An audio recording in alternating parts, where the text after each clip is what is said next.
ధ్యానం అనే ఈ పుస్తకాన్ని రచించిన వారు బ్రహ్మఋషి పితామహ పత్రిజీ గారు. ఈ భాగంలో లేదు మరణం కంటిన్యూ చేద్దాం. పుట్టినవాడు గిట్టక తప్పదు, గిట్టినవాడు మళ్లీ పుట్టక తప్పదు. ఇదే పూర్ణయోగ జ్ఞాన సారాంశం. కనుక ఈ గిట్టేదానికి ఎప్పుడూ కూడాను ఎవ్వరూ కూడాను ఎడవరాదు అని అద్భుతంగా భగవద్గీతలో ఆయన చెప్పారు. గౌతమ బుద్ధుడు కూడా తన సొంత జన్మ కర్మ పరంపరలను తన దివ్య చక్షువు ద్వారా తెలుసుకున్నాడు. దుఃఖరహితుడు అయ్యాడు. అదేవిధంగా మహావీరుడు, అదేవిధంగా ప్రతి యోగి చేశారు.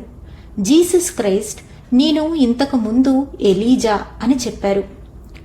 ఈ విధంగా మనిషి భౌతిక శరీరం కాదని, భౌతిక శరీరంతో తాత్కాలికంగా తాదాప్యం చెందిన ఒకానొక ఆత్మ అని, ఆత్మకు చావు లేదని, ఆత్మ ఎల్లప్పుడూ ఉంటుందని మనకు యోగ పొంగవులందరూ నొక్కి వక్కాణించడం జరిగింది.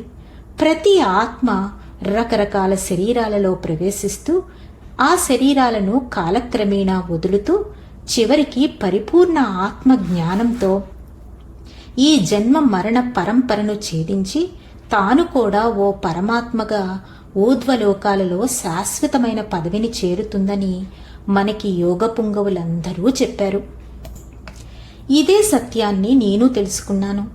మరి నా ప్రస్తుత జీవితంలోనే కాదు, నా కిందటి జీవితంలో కూడా ఇదే తెలుసుకున్నాను. ఏ విధంగా అయితే ఆ కృష్ణుడు తెలుసుకున్నాడో, ఏ విధంగా అయితే ఆ జీసస్ తెలుసుకున్నాడో, ఏ విధంగా అయితే ఆ బుద్ధుడు తెలుసుకున్నాడో, అదే విధంగా ధ్యానపరంగా నేను స్వయంగా తెలుసుకున్నాను. నేనే కాదు, ఇంకా ఎంతో మంది, లక్షల మంది తెలుసుకున్నారు. ఇందులో విశేషమైన ప్రతిభ ఏమీ లేదు. ఆత్మలైన మనకి ఆత్మానుభవము ఉండడం అన్నది సర్వసాధారణం. ప్రతి మనిషికి తన జీవితంలో చిన్నప్పటి నుంచి ఏదో ఒక సమయంలో చిన్ని ఆత్మానుభవాలు ఉండే తీరుతాయి. అయితే మన సామాజిక సగటు వ్యవస్థ వల్ల, మన మూర్ఖపు తల్లిదండ్రుల వల్ల ఈ ఆత్మానుభవాలు మన మస్తిష్కంలో అణగదొక్కబడి ఉంటాయి.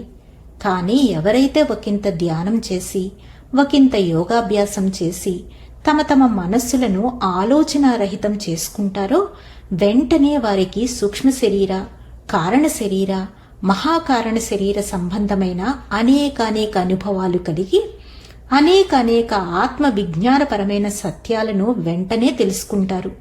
అప్పుడు వాళ్ళకి అర్థమవుతుంది చిన్నప్పుడు వచ్చిన అనుభవాలు ఎంత సత్యమైనవో అని. ధ్యానం చేయని వాళ్లకి ఈ ప్రశ్న, అంటే మరణము తరువాత ఏమిటి అన్న ప్రశ్న ఎన్ని యుగాలైనా తీరని ప్రశ్నగానే, సమాధానం లేని ప్రశ్నగానే మిగిలిపోతుంది.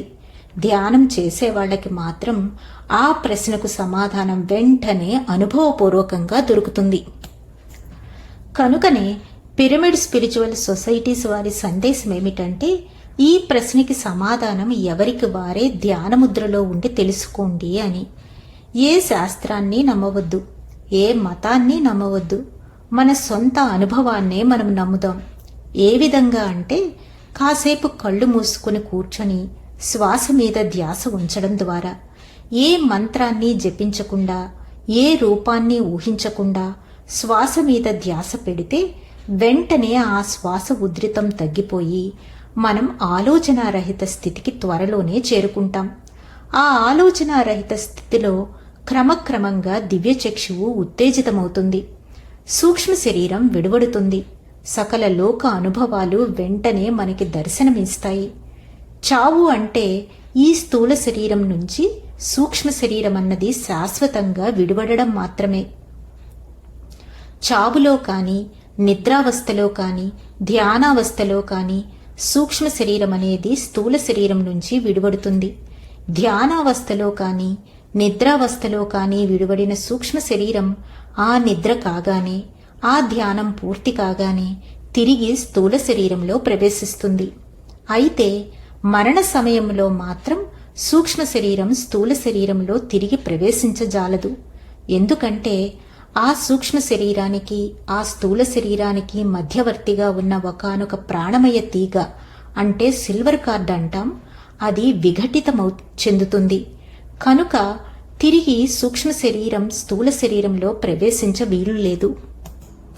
కానీ కొంతమంది స్థూల శరీరాల్లో మరొకరి సూక్ష్మ శరీరం అన్నది వారి ప్రాణమయ శరీరం ఆధారంగా కొంతసేపు ఉండగలిగి కొంతసేపు దానిని ఉపయోగించుకుని మనగలుగుతుంది. దానినే మనం ఆవాహన లేదా మీడియంషిప్ అంటాము. శరీరాన్ని శాశ్వతంగా వదిలిపెట్టేసిన ఆత్మ తన సూక్ష్మ శరీరంతో సూక్ష్మలోకాల్లో అంతకు ముందు స్థూల శరీరంలో చేసిన కర్మల ఫలితాలనన్నింటినీ విధిగా అనుభవించవలసి వస్తుంది. ఒకానొక అజ్ఞానపు ఆత్మగా శరీరాన్ని వదిలితే చీకటి కూపాలను తానే సృష్టించుకొని వాటిల్లో నరకయాతనలను అనుభవిస్తుంది. ఒకవేళ చక్కటి జ్ఞానపు రీతిలో శరీరాన్ని వదిలితే ఆ ఆత్మ చక్కటి సూక్ష్మ శరీరంతో చక్కటి ఊర్ధ్వలోకాలలో ప్రతిఫలాలను ఆనందంగా భోగిస్తూ ఉంటుంది. ఎన్ని రకాల జీవిత అనుభవాలు ఉన్నాయో మరి మరణం తరువాత అన్ని రకాల మరణాంతర జీవిత అనుభవాలు ఉన్నాయి. కోటాను కోట్ల లోకాలు ఉన్నాయి. కోటాను కోట్ల మరణానంతర జీవిత అనుభవాలు ఉన్నాయి. సూక్ష్మ శరీరాలతో అనేకానేక సూక్ష్మ శరీరాల్లో తమకు తగిన జ్ఞానానుభవాలను అనుభవించిన తరువాత ఆయా ఆత్మలు ఆయా సూక్ష్మ శరీరాలను వదిలిపెట్టేసి కారణలోకాల్లో ప్రవేశిస్తాయి. అక్కడ తమ తమ గత జన్మ స్మృతులను గుర్తుకు తెచ్చుకుని ఏ విధమైన భౌతికలోక కర్మల ద్వారా ఏ విధమైన సూక్ష్మలోక అనుభవాలు పొందామో గ్రహించి వాటి ఆధారంగా చేసుకుని నూతన జన్మలకు సిద్ధపడతాయి. ఇవన్నీ కూడా ధ్యానంలో ఎవరికి వారే తెలుసుకోవచ్చు. అయితే ధ్యానంలో కూర్చున్న మొదటి రోజునే తెలియవు. మరి దీక్షతో రోజువారీ సాధన చేయాలి. గత జన్మలో ఎవరికి వారు చేసుకున్న ఆత్మస్థాయిని బట్టి ధ్యాన ప్రక్రియ ద్వారా త్వరగానో ఆలస్యంగానో మొత్తం మీద ఆచరకాలంలోనే అందరికీ ఈ సూక్ష్మ శరీర కారణ శరీర అనుభవాలు తప్పకుండా అనుభవంలోనికి వస్తాయి. ధ్యాన సాధనలో ధ్యాన శాస్త్రంలో మరి నమ్మకానికి తావులేదు. శాస్త్రీయ దృక్పథానికే స్వీయ అనుభవానికే తావు ఉంది. మన జీవితం సరిగ్గా జీవించాలంటే మొట్టమొదటిగా ఈ మరణానంతర జీవితం ఉందా లేదా అని అటో ఇటో తేల్చేసేయాలి. తేల్చకపోతే ఎప్పటికీ మనం సరైన జీవితం జీవించలేం. ఎవరైతే ఈ మరణానంతర జీవితం ఉన్నదా లేదా అన్న దానిని తమ ధ్యాన సాధన ద్వారా తెలుసుకుంటారో వారే నిజమైన అసలైన ఆస్తికులుగా తయారవుతారు. అంతవరకు వారు పేపర్ టైగర్స్ అంటే వాచక ఆస్తికులు. పేరుకు మాత్రమే వాళ్ళు ఆస్తికులు. ధ్యాన మాధ్యమం ద్వారానే ఆత్మానుభవం ద్వారానే ఎవరైనా నిజమైన ఆస్తికులుగా అవుతారు. అప్పుడే వారి జీవితాల్లో కొట్లాడుకోవడం, హింసాత్మక ప్రవృత్తి, జంతువధ, జంతు మాంసభక్షణ ఇలాంటివన్నీ కూడా ఒక్కసారిగా మటుమాయమవుతాయి. మనము ఏ కృష్ణుణ్ణి నమ్మనక్కర్లేదు. ఏ ఎలిజబెత్ క్యూబ్లర్ రాస్ని నమ్మక్కర్లేదు. మనం ఏ రేమండ్ మూడీని నమ్మక్కర్లేదు. మన సొంత ధ్యానానుభవాన్ని నమ్మితే చాలు. మన సొంత అనుభవాన్ని నమ్మక తప్పదు కదా. కనుకనే ఈ సొంత అనుభవం అనేది మన చేతిలో వెన్నముద్ద లాంటిది. సొంత అనుభవం లేకపోతే ఆత్మజ్ఞానం అన్నది కొండ మీద కోతి. ఎప్పుడంటే అప్పుడు ఎక్కడంటే అక్కడ కళ్ళు మూసుకొని శ్వాస మీద ధ్యాస ఉంచడం ద్వారా ఆత్మానుభవాన్ని చేతిలో వెన్నముద్దలా ధ్యానం మనకు ప్రసాదిస్తుంది. మరణం అన్నది లేనే లేదు అన్న జ్ఞానాన్ని ప్రసాదిస్తుంది. ఏ జీవికైతే ఈ పరమసత్యం అవగతమవుతుందో ఆ జీవికి ఇక జీవితమంతా నవ్వే నవ్వు, ఇక జీవితమంతా శుభమే శుభం, ఇక జీవితమంతా ఆటే ఆట, ఇక జీవితమంతా సంతోషమే సంతోషం, ఇక జీవితమంతా హర్షమే హర్షం, ఇక జీవితమంతా ఆనందమే ఆనందం. అలాంటి జీవులే ముక్త జీవులు, మోక్షం పొందిన జీవులు, నిర్వాణ పదవిని అధిష్ఠించిన జీవులు, ఎన్లైటెండ్ మాస్టర్స్.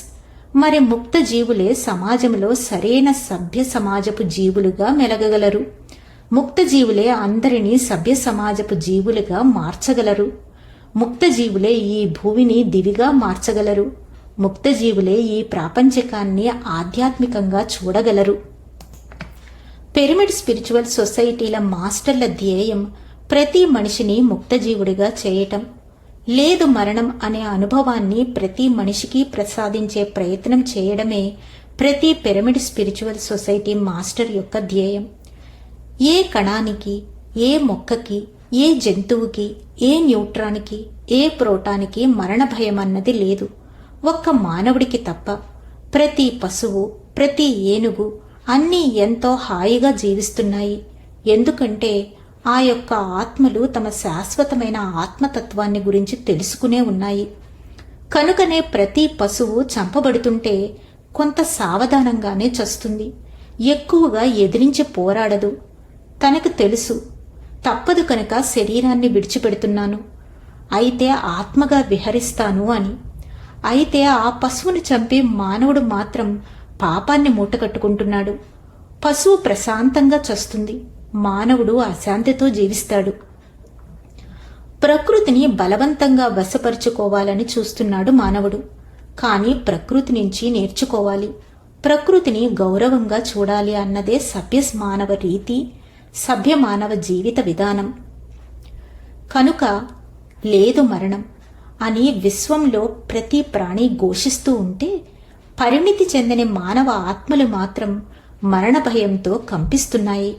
మరోసారి తెలుసుకుందాం, లేదు మరణం, లేదు మరణం. శాశ్వతంగా మనం లేదు మరణం అని తెలుసుకుందాం. అప్పుడే మనము హాయి అయిన జీవితాన్ని క్షణక్షణం అనుభవించగలం. చనిపోయిన తరువాత, అంటే ఈ భౌతిక కాయాన్ని విడిచిపెట్టిన తరువాత ఏమాత్రం ఇంగిత జ్ఞానం ఉన్న ఆత్మలైనా, మామూలు సామాజిక పరమైన ధర్మజ్ఞానం ఉన్న ఆత్మలైనా స్వర్గ సుఖాలను తప్పక అనుభవిస్తారు. అయితే స్వర్గలోకాలలో విహరించిన తరువాత వారు భూలోకానికి రావలసిందే. అయితే పరిపూర్ణ ఆత్మజ్ఞానం ఉన్నవాళ్లే అలాంటి స్వర్గ సుఖాలను కూడా దాటి సత్యలోకాలను శాశ్వతంగా అనుభవిస్తారు. అంటే చనిపోయిన తరువాత అందరికీ సుఖాలు ఉంటాయి. మరీ కుజ్ఞానం ఉన్న ఆత్మలకు తప్పితే, మరీ మూర్ఖమైన ఆత్మలకు తప్పితే, మరీ హింసాత్మకమైన ఆత్మలకు తప్పితే. ఎంత మంచివారైనా ఆత్మజ్ఞానం లేనప్పుడు, ఈ భౌతిక శరీరంలో ఉన్నప్పుడు రకరకాల మనఃప్రలోభాలకు లోనే పరితపించవలసినదే. ఆత్మశాంతి లేకుండా శోకించవలసినదే వాళ్ళు. కనుక చనిపోయిన తరువాత కాకుండా చనిపోకముందే ఇప్పుడే అద్భుతమైన సుఖశాంతులతో వెలసెల్లాలంటే మన కేవలం మంచి కార్యాల వల్ల ఏమాత్రం అది సాధ్యం కాజాలదు.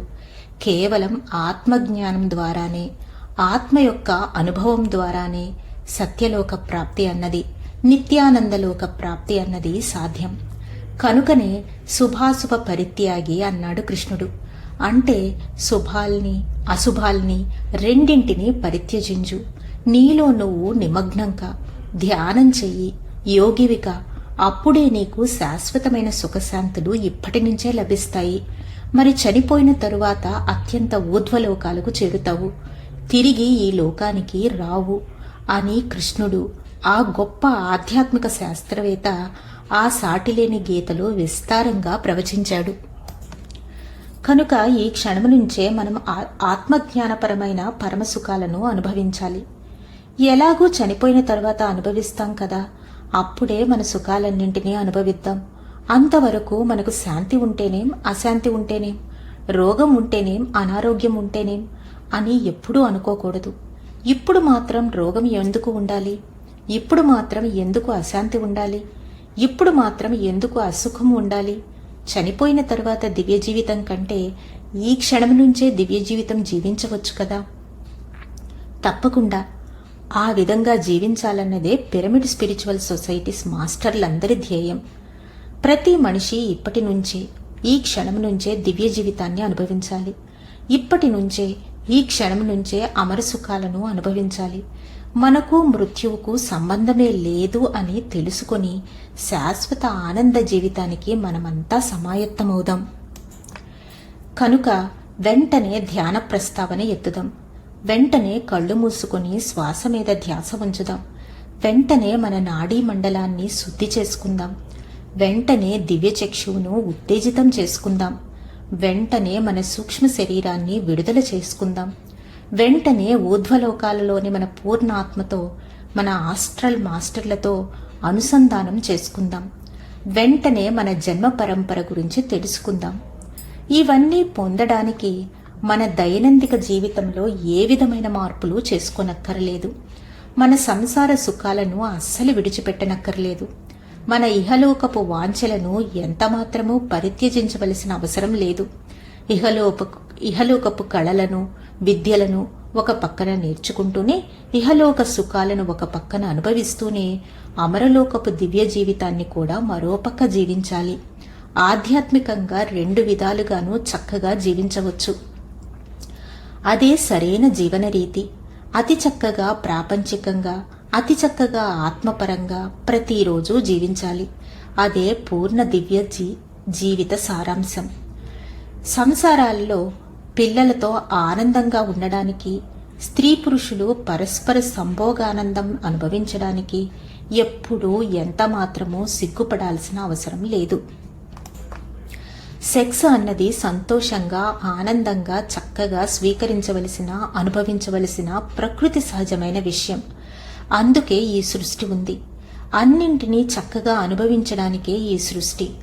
అయితే వాటిని అశాస్త్రీయమైన మరణ భయంతో అనుభవించకుండా నిరాశతో, నిస్పృహలతో జీవిస్తున్నాడు సగటు మానవుడు. ఈ ప్రపంచాన్ని అణువణువు అనుభవించాలి. ఈ ప్రపంచాన్ని క్షణక్షణము అనుభవించాలి. అందుకోసమే ఆధ్యాత్మికత, అందుకోసమే మరణ భయం తీసేయాలి. ఇవే మరణం గురించి మనం తెలుసుకోవలసిన కొన్ని ముఖ్య సత్యాలు. ఎవరి కర్మను వారే అనుభవించాలి. మన చెడ్డే మనకు చెడు చేస్తుంది, మన మంచే మనకు మంచి చేస్తుంది. సుభాష్ పత్రి. ధన్యవాదాలు మాస్టర్స్. ఈ రోజుతో లేదు మరణం పూర్తయింది. రేపటి నుంచి బుద్ధ పదం గురించి తెలుసుకుందాం. అంతవరకు సెలవు తీసుకుంటూ పద్మజ.